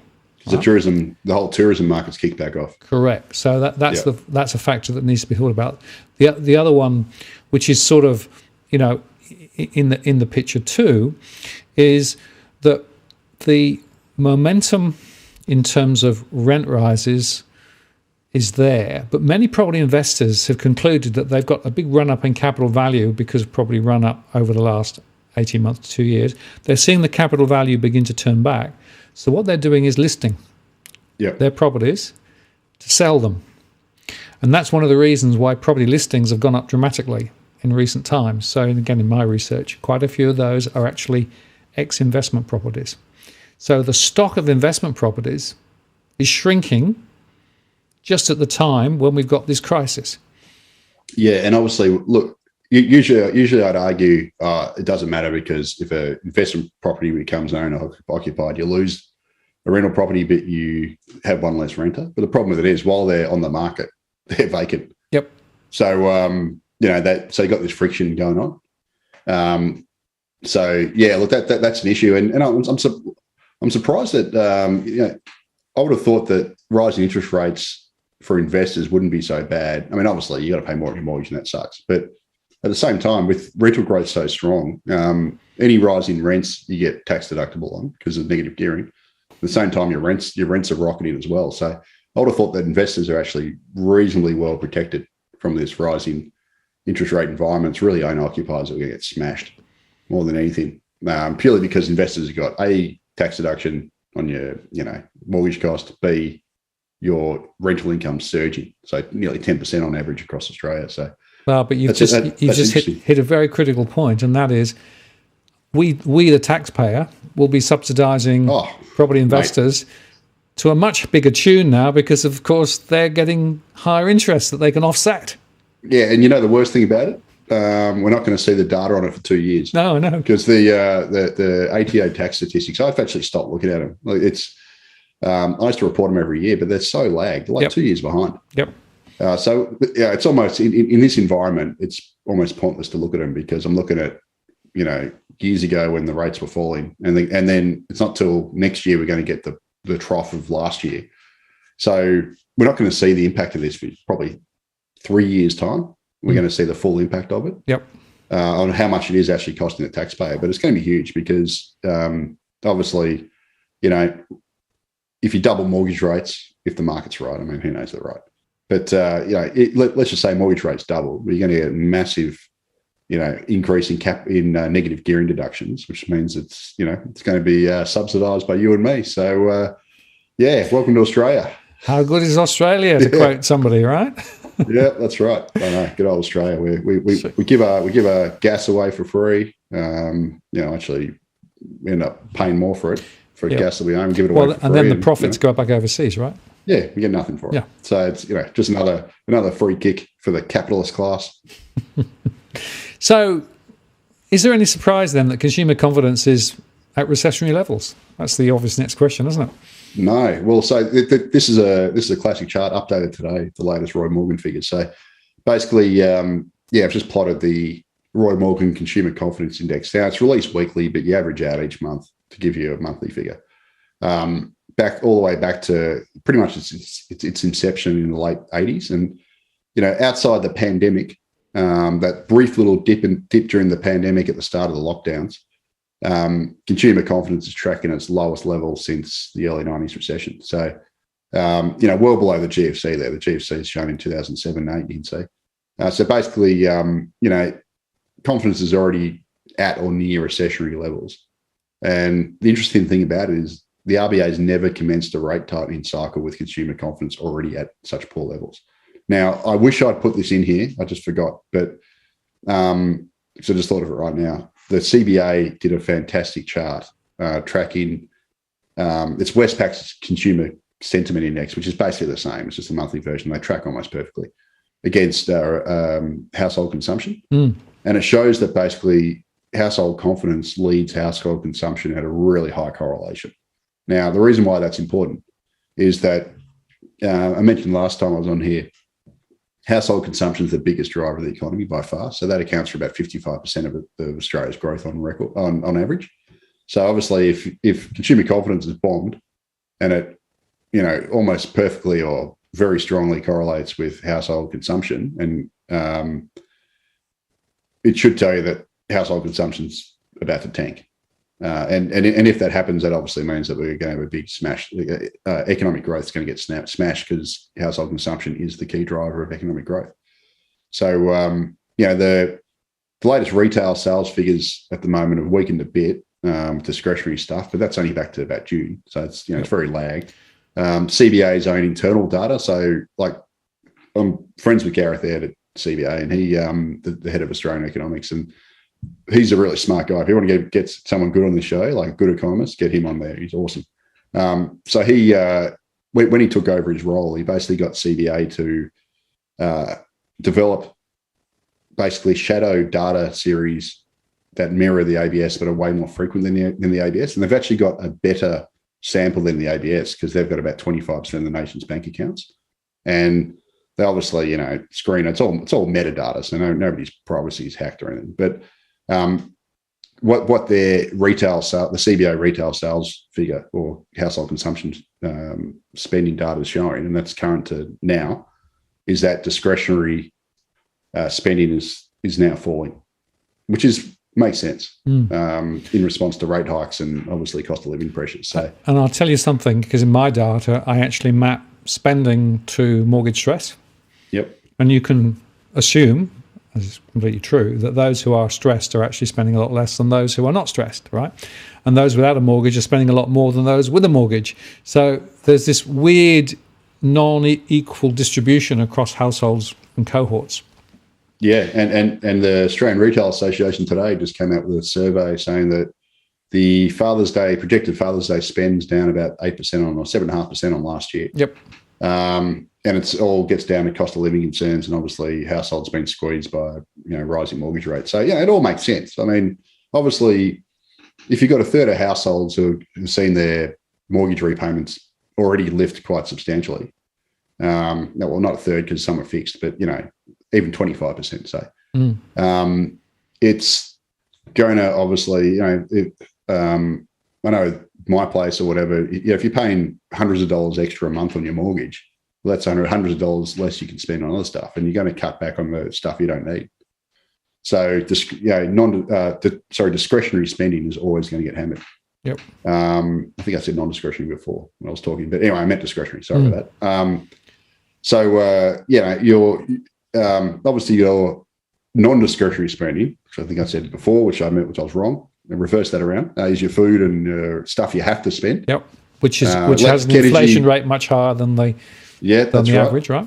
Yeah, yes. But your discretionary spending is the stuff that you don't have to buy. Yep. Like, you don't have to go out and buy a coffee down the street. You can make one at home. You can, and that's the stuff that's going to get smashed. So, yeah, I'd love to see Harvey Norman's sales in a year. It'd be quite interesting. If Jerry Harvey would be whinging, no doubt.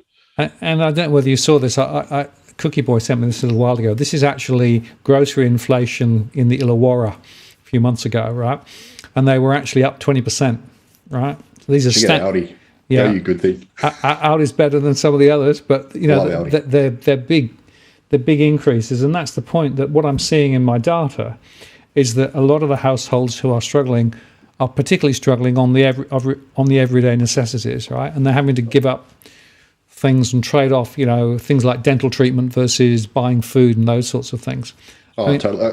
A quick tip for anyone though, if you want to avoid that, buy avocados. They're cheap.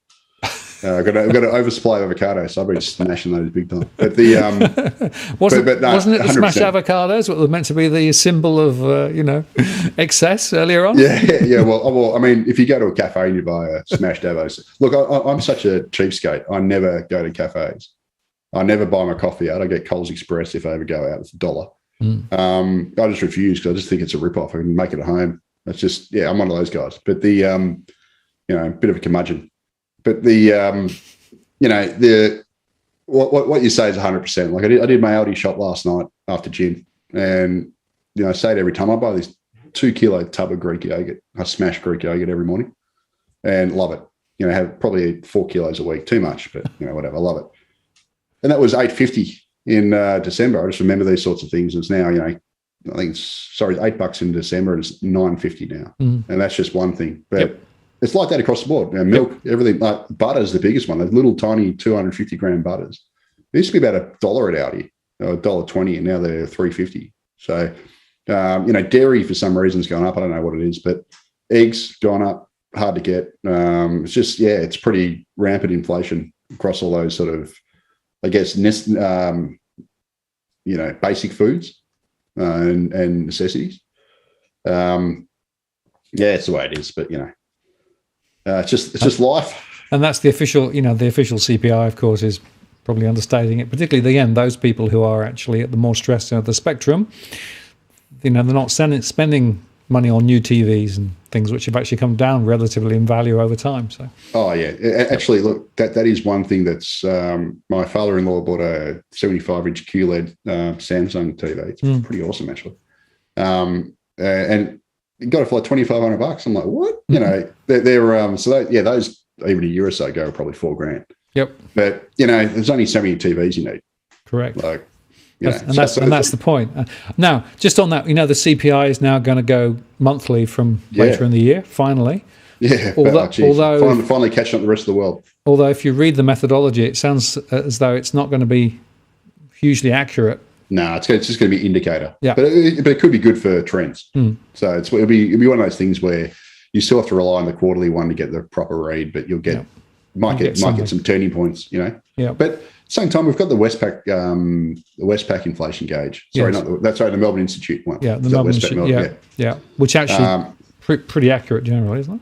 Yeah, it is. So pretty much you got that anyway for the monthly gauge if you want to use it. It's it's good. The ABS is doing that. It's about bloody time, really. Like honestly, if you look at some of the statistics they put out, there's a lot of garbage in there. A lot. But I mean, like, you get all these releases. I'm like, what the hell's this? Like, it's just they come up with some new survey that's I don't even know what it's for. Maybe it's because I'm an economic nerd and I just like the main stuff, but. And you sort of think, well, why are they doing that when they haven't done a monthly CPI? Like at the moment, that'd be pretty damn handy. Absolutely. And even better, a monthly wage growth one if you could do that as well. But as part of it, but that's good on them, I guess. Better late than never. Exactly.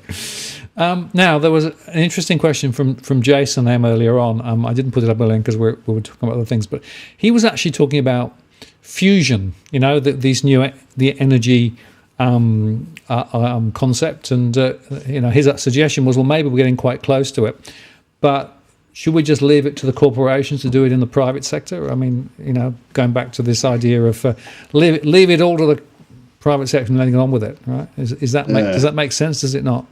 Well, I'm probably not the right guy to ask. Jason, I'm sure in a few weeks or whatever, you'll probably have Dave Llewellyn-Smith on here. And he's the energy guy at MacroBusiness and Nucleus. So effectively, I'm not going to pretend to be an expert in that stuff because I'm not. and I'd just be BSing you. So I don't actually know anything about fusion. Sounds interesting, although it sounds a bit like Doc off Back to the Future. I think he was talking about fusion when he was putting stuff in his DeLorean. Yeah. But that's about my expertise on it. So I'm not going to pretend to know. Maybe save that one for Dave, because Dave's. Yeah. Well, we'll definitely come back to it, because I think there's actually a very interesting debate about energy policy more generally, right? And nuclear and fusion versus renewables versus oil and gas and all of those things. And there's some big decisions that people have to make ahead. It's interesting, of course, that because of the gas pressure and because of the way that gas prices flow into energy prices, there's now a quest to find more oil and gas, and that sort of flies in the face of what we've been doing. And there's a bunch of complicated questions. So we'll probably have to get DLS back on to specifically talk about the broader picture about energy security. I can certainly talk on the high level stuff about gas and whatever, and how much we're getting rogered. But it does make me incredibly angry. Like I was saying in the, I don't know, whatever they call it, the green room before we went on air.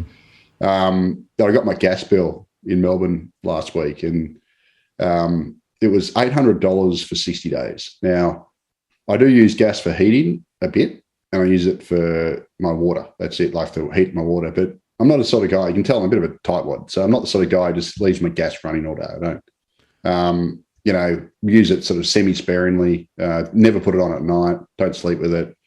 Usually when we get up and then in the evening when putting the kids to bed, all that sort of stuff, because, you can wake up and you're bloody cold here in Melbourne. So, but we don't run all day. In fact, a lot of days we don't run at all. And that's like $12 a day for some days we don't even run it, except to heat your water. And it was $250 more than last year's bill, when I'm almost certain we would have used more gas. I didn't measure it because we had lockdowns, and all four of my family were home. At the moment, my kids are at school. My wife works 2 days a week, so I'm here by myself. And I guarantee you, I don't run the bloody gas when it's just me, because I'm just put on clothes. And so it was $250 more than last year, and then that one was like $100 or $200 more than the year before. So we've had this sort of hyperinflation in gas, and that's just a little personal anecdote about how we're getting absolutely reamed by these gas companies. And that's before the real price increases have even kicked in. So it's going to get worse. And, it makes my blood boil. My brother actually works at Origin, and I'm with Origin. I sent him a pretty nasty text about it. Not that it's his fault, but what we've done with the gas market here, and ergo the electricity market, is an absolute bloody disgrace. It makes my blood boil. Yeah. And it was actually because politicians bowed over to the big energy entities, which are mostly owned by overseas players, aren't really, worrying about what they're worried about international contracts. We're just basically someone to exploit for profit. Yep. They got no ties to us. They don't care. We're just just an economic input. And look, it's not just the energy companies. It's a lot of economists were absolute delusional idiots on this. And I'll call out one. I'm going to call him out directly. I called him out on MacroBusiness. The Grattan Institute's Tony Wood, former Origin director. He was lobbying actively against gas reservation. Got the quotes, got it all. 2013. Yep. He called on WA to get rid of their gas reservation policy, saying it's economically inefficient. This sort of stuff, all the usual stuff. I called him out on Macro about 3 weeks ago, said Grattan cannot be trusted on energy. Where have they been during this whole crisis? Pulled out Tony Wood's old quotes, all that sort of stuff. And surprise, a week later he's in the AFR demanding gas reservation and also super profits taxes. So good on him for flipping, but he was part of the problem. And he only flipped because I basically called him out. That's it. And we've got a whole bunch of economists across the country who are the same. They got this. They believe in the market. They believe in the this magical hand that's going to does everything more efficient, and it's economically inefficient to have reservation. And can you imagine if WA had actually listened to that guy and it got rid of the reservation policy? Well, guess what? They wouldn't be paying $5.50 per gigajoule for their gas, while we're paying $40 plus. Well, we were paying $40 plus. Yep. They're living large off cheap gas. And we're going to get to the stage where a whole bunch of people from Eastern Australia are going to emigrate across to Western Australia for cost of living reasons. They've got cheap housing and they've got cheap energy. And those are two ingredients for, for a happy life. And they've got the second highest incomes in the country. So why wouldn't you? And they wouldn't be in that situation if they'd followed this guy's advice and got rid of the reservation scheme. They'd be in exactly the same situation as us here on the East Coast. So, it's not just governments. That governments were getting pressured by, quite frankly, economists and others who should know better. Yep. Economists and big accounting firms and all the other people swearing by the market, right? And I come back to this fundamental point, right? There are some basic services like water and power and those sorts of things, which are just services that need to be provided at the lowest cost possible to enable the benefit of the community. I don't see any great reason why there should be a huge profit element in that at all. No, it should be. They should really be publicly owned. But quite frankly, look, I learned in third year economics, I remember back in the late 90s. So this is one of the few things I do remember from university is the regulation of natural monopolies. And there's basically two forms that took place. One, and this is the best to do in this situation, is cost plus pricing. So effectively, the LNG cartel, the gas cartel, pulled gas out of the ground at about $5, according to the ACCC report. Well, we should be setting a gas price of no more than $7 and make a ginormous super profits tax above that. Let them pull it out at $5 and make a $2 margin. That's fair. That's cost plus pricing. Yep. But instead, when they were charging us $40. And the hilarious thing is, over the whole Ukraine-Russian thing, their cost base has been dead flat at $5. Yep. It hasn't moved. Yep. Yet the prices were about $7 pre-Ukraine, and then they went up to about $40. And they would have gone up to about $80 if the regulator hadn't stepped in. So the, cost plus pricing is how all these things should be regulated. Or, alternatively, in some cases, you can probably do rate of return regulation, but in the case of the gas cartel, you'll not do that because they've sunk, obscene amounts of money in their LNG plants, and that's the reason why they're not paying tax at the moment. They're writing off these huge losses they're going to be doing for the next decade, which is, tough luck. You made the investment; it was malinvestment. Why the hell should we, suffer the consequences? Yeah, good old taxpayer standing up again. Thank you, taxpayer. It's just cool, isn't it? Yeah. Whilst we pay these effectively private taxes, the same with Transurban, etc. When you as you know, Martin, you live in you don't live quite in Sydney, but if you did live in Sydney still, you can't drive anywhere now without Transurban putting their hands in your pocket. No. And one of the reasons why I left Sydney. Yeah. Oh, mate. I look. Melbourne's got like one or two toll roads. Like one that you use semi-regularly, which is CityLink to the airport if you want to drive north. But we've got a couple. Like there's not that many. Doesn't some people get, if you're on that certain bit, you get hit. But like I could drive weeks without going on a toll road if I want. You can't do that in Sydney. No, absolutely. It's just they've got the hand. It's the most tolled city in the world. Yep. And Transurban has just got its hooks in everywhere. Increasing toll rates by obscene amounts. It's just a ridiculous. I agree. Now let me just put this one up from Jason. And I say, Jason, thanks for the earlier super chat. My question is more about what happens if private gains control the tech, meaning the energy supply, and we have to pay what they elect to charge, which is precisely what we've been saying. And that's the problem, right? With the next generation of energy, there's a risk that it's going to be set up precisely the same way, with precisely the same, stupidity, where effectively we pay through the nose, and the corporations set the price. That's the fundamental problem. Well, then that gets down to, you got to have proper regulation where, where basically you just can't see it happening in Australia, can you? But you should have proper regulation where the government steps in, they regulate that natural monopoly, and do some sort of rate of return regulation. But we don't do that here. We just let the robber barons go nuts, and then we have a whole bunch of people who defend it, like, it's just free enterprise. Absolutely right. Well, basically, my view is that in Australia, you have a little thing on your wallet that says, open your wallet and say, help yourself, right? And the big end of town come and say, well, thank you very much. We'll have some of that. Yeah, and I've got 95% foreign owned, and down it goes. I know. It's just nuts. I mean, the hilarious thing is, every time I see the the monthly trade data now from the ABS. It's like massive trade surpluses and all that stuff. And it's meaningless. Of course, because it all goes out. Yeah, that's right. Well, it is now. Like we don't have any because we don't have any super profits taxes or anything. They barely pay any tax anyway. Yep. Especially with gas. Gas is the worst case of that because they've got these big sunk costs in the LNG plants. They don't even pay proper income tax or anything. You don't get corporate profits, proper corporate taxes off them even. But it's meaningless. Like we're running these ginormous trade surpluses, and I think one of the politicians came out. Maybe it was the trade minister. I can't remember. One of them just came out the other day saying, this is why it was Madeleine King came out and said this is why. So the energy minister said this is why the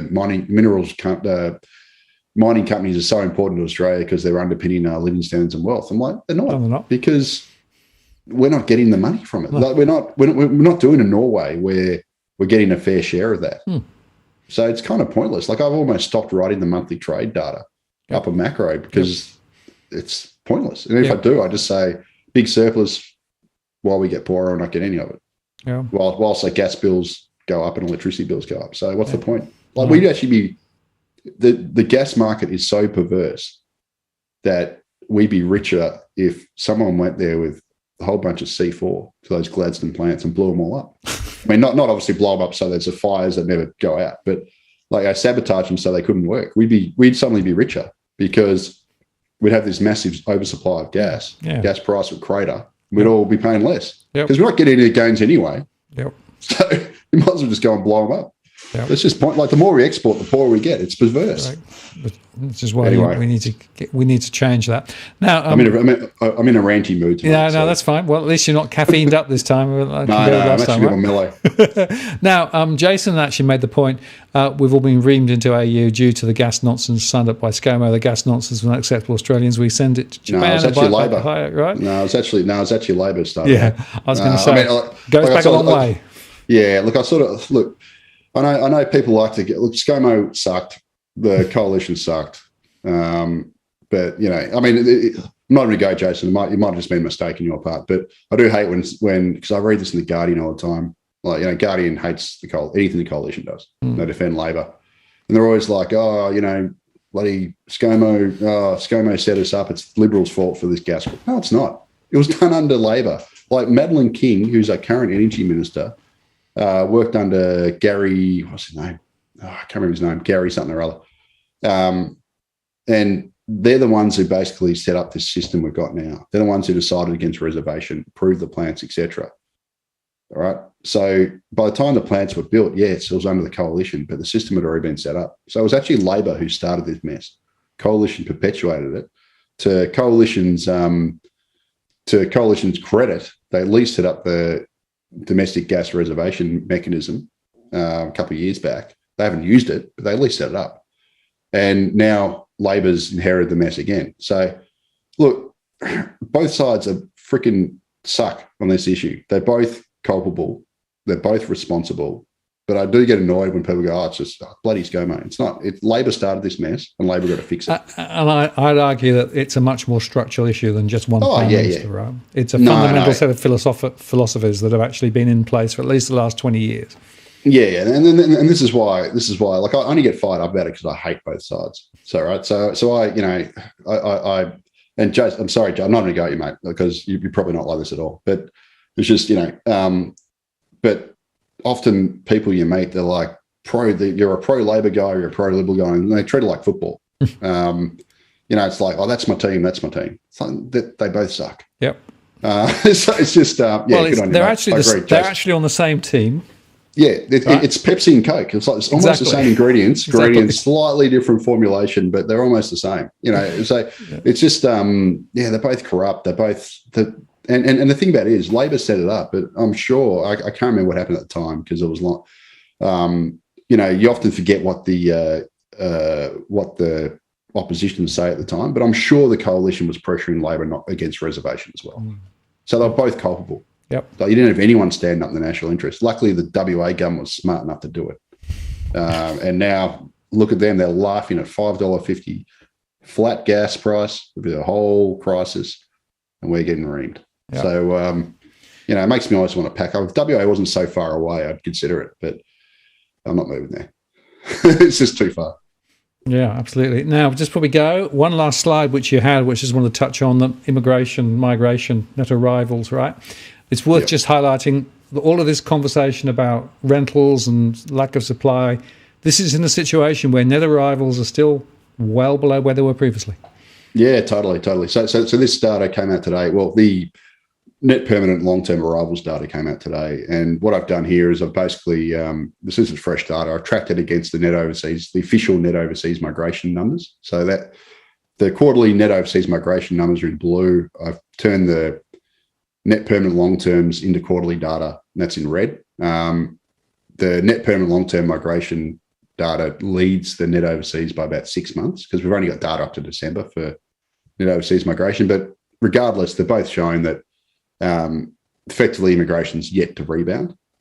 So, it's been a very tepid rebound so far from the pandemic. In fact, it stalled a little bit, in the last quarter.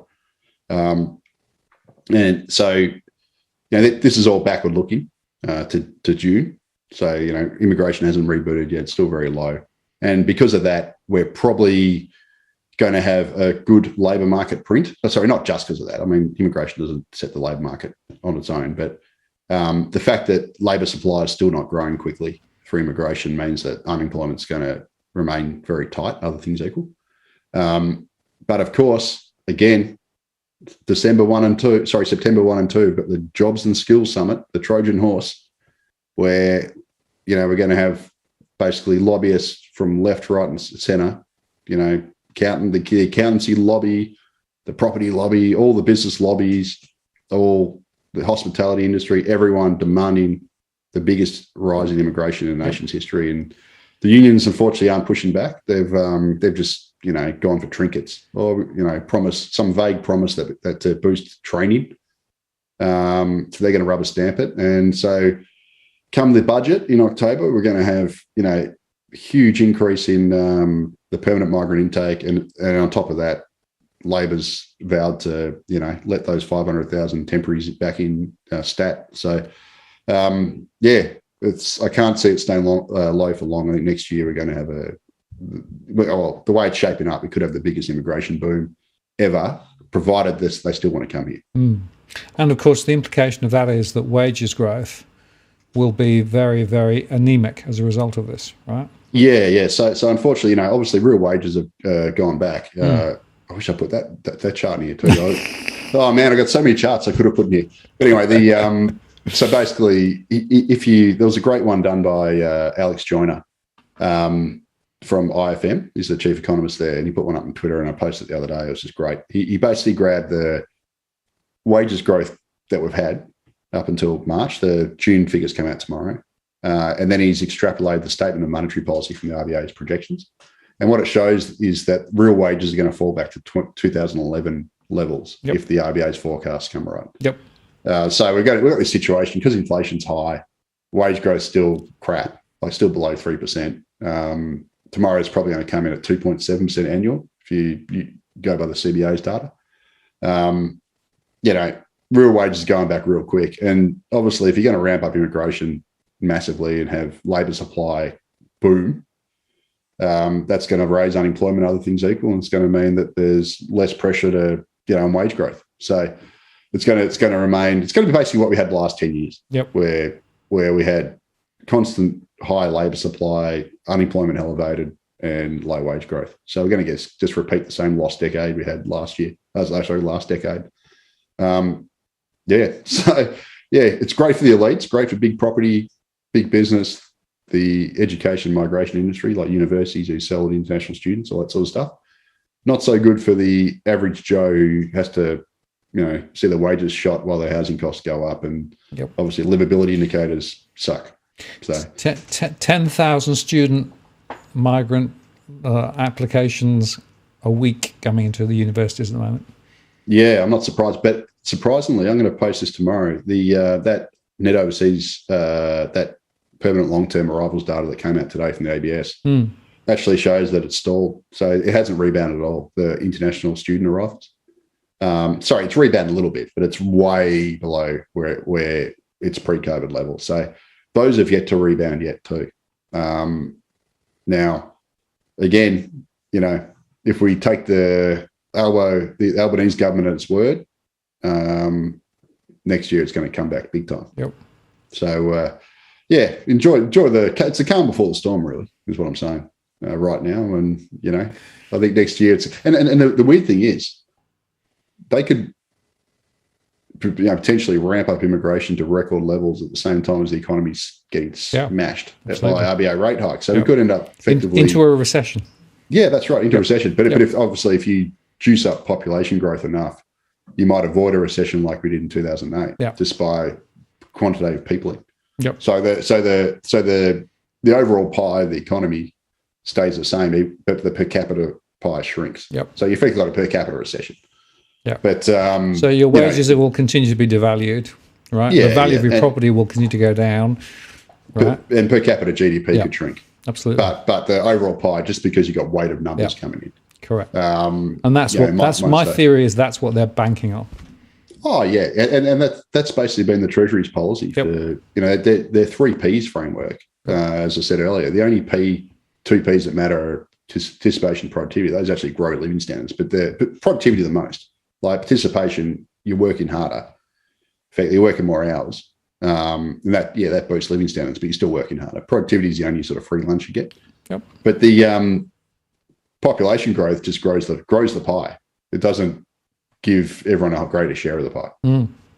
It's pretty pointless, really, I think. Yep. Well, it goes back to what is the economy there for? What's the purpose of all this stuff that we're doing, right? Because it seems to me that if you actually believe it's just to create profit for the 1%, that's one story. But if it's actually about creating a more livable place for everybody else and actually, making society better and all those things, those are the sorts of things I value. But unfortunately, they don't seem to be valued from a treasury or a political perspective. Oh, totally. And look, you only have to look at the Scandinavian countries. Yep. Right. So you go to 1960, and we'll take Sweden, for example. Sweden and Australia's population was roughly similar. So Australia had 10 million people, Sweden had 8.5. So, I mean, we had a bit more, but not much. Fast forward to today, Australia's got 26 million. So we've gone up, what's that, 160% or something. And Sweden's gone from 8.5 to about 10.5 million since 1960. So they've been very, very slow growth, like 25% increase, I think it was, of population growth for them. And we've gone up like that, they've gone like that.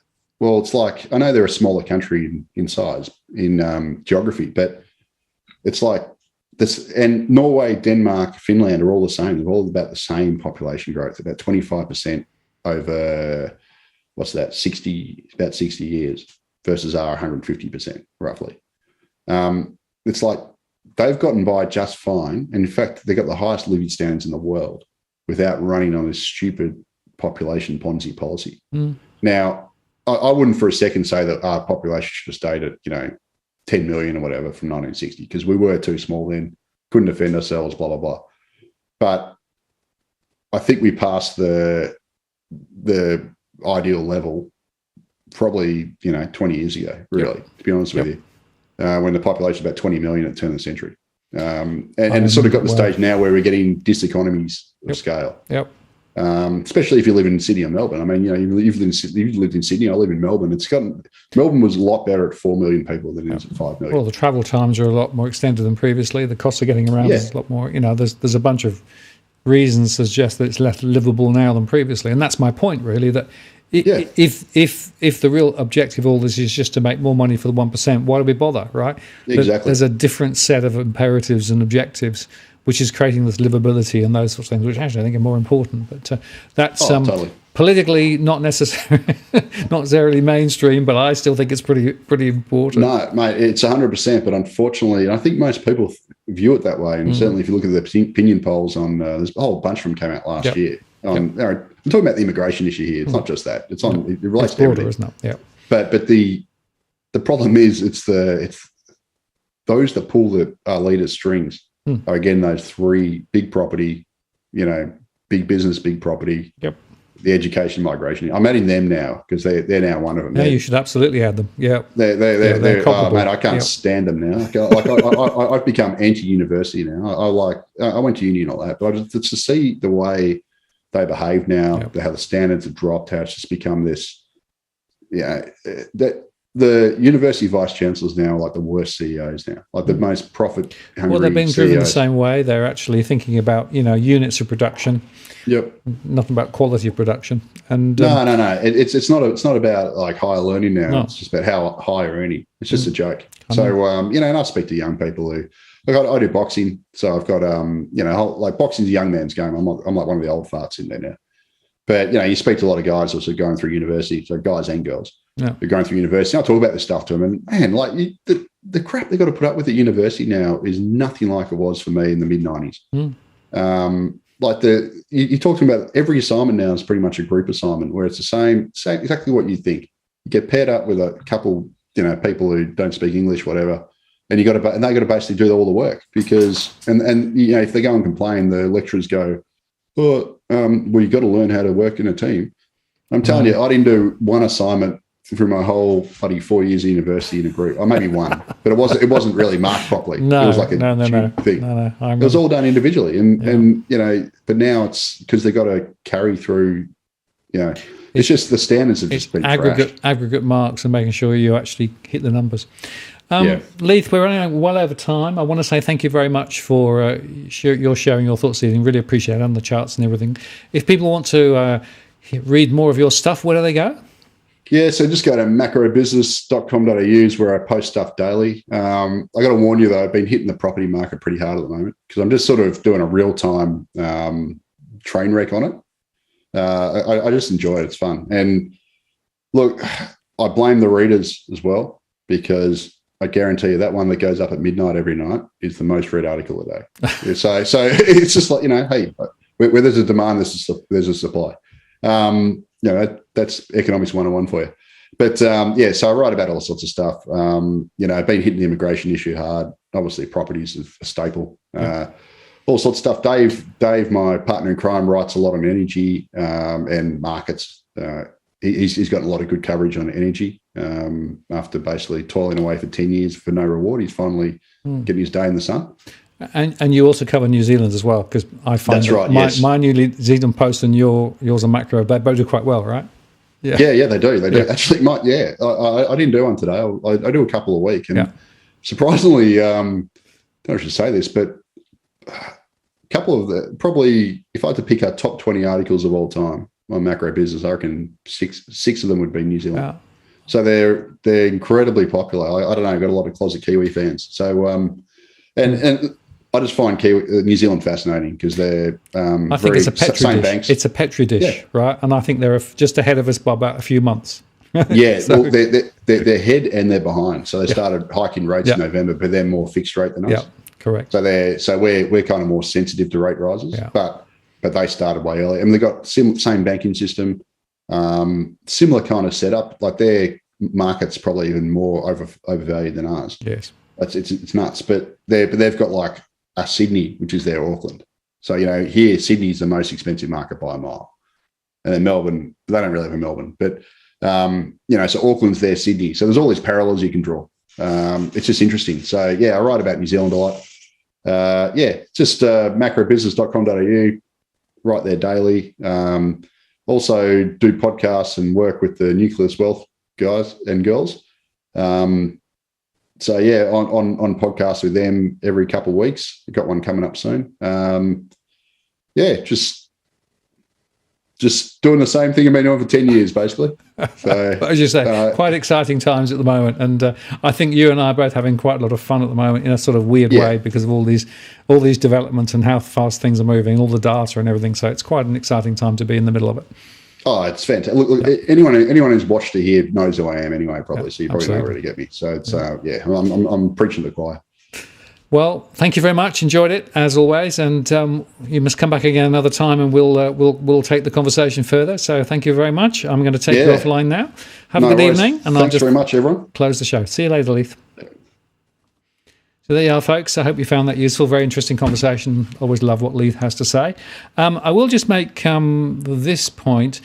Drew said, can we get Martin's channel to do 3 people, meaning Robbie versus somebody? Yeah, I have the facility to have more than one guest on at a time. If you want to make some suggestions as to which debates you would like to see. Send me a note or put them in the comments or whatever. We'll see what we can sort out. I'm very happy to do that. If people are happy to come on and do a three-way, gets quite spicy sometimes. We had Robbie and Salvatore Babanes on some time ago debating China, which was a very interesting three-way. Got quite spicy. With regards to next week's show, Robbie's coming on actually, and he and I are going to talk about the great supercon. So we're going to talk about superannuation and how it's playing out, and the winners and the losers, and who's making money and who's not making money, all of those things. So, and we'll set that into the context of neoliberalism once again, and what it all means. So mark your diary for that one. And just before I close the show, just to show you that we still have 2 dogs asleep. They did get up and walk around once, but they've been asleep the rest of the time. I'll take them out for a walk very soon now. So with that, I want to say thank you very much for sharing your Tuesday evening with us, and take care. Check in the other shows during the week, and check back next week for a conversation with Robbie on superannuation. This is Martin North from Digital Finance Analytics, signing off. See you later. Bye-bye.